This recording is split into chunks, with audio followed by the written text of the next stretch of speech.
देखी चैत के बिहार इतना खतरनाक बिहार हो और सही एक जनी के नया नया गौना भइल बा। पति परदेश बड़े और अतिया अपना मर्द के याद करतिया। आई बाघ म्यूजिक टीम के माध्यम से इ लहरदार एगो चैता परोस रहल बनी। फसल फर गइल बा आधा झर गइल बा हई पछे अबे यार तर गइल बा। ए राजा एको अंग नहीं छोड़ले हो।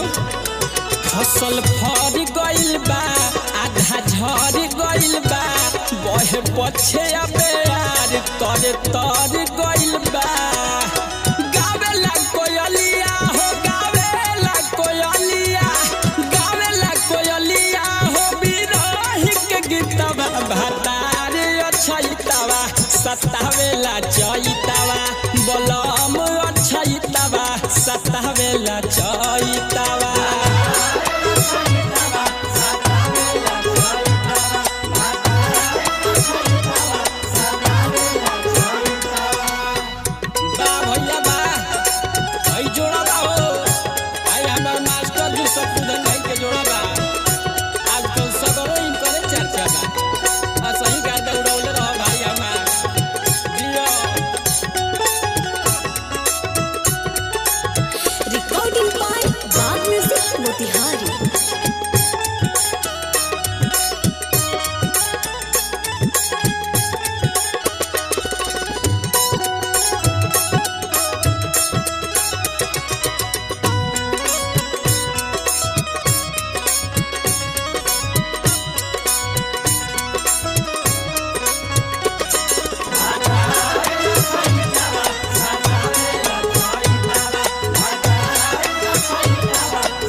टूटता बदनिया बड़ी पोरे पोरे आ जैतर जाऊ तू हमके अगोरे।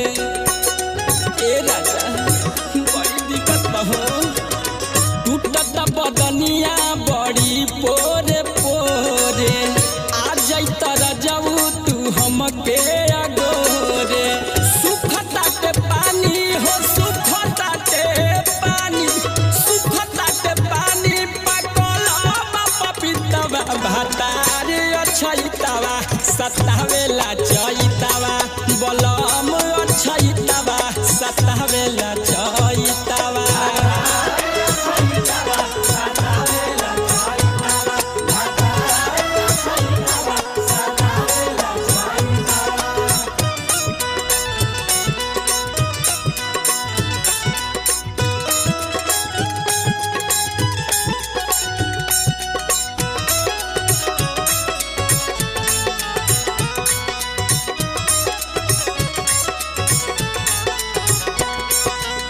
भैल निर्दयी सतरु धन सितारा परब भरोसा नहीं तोह पे दोबारा।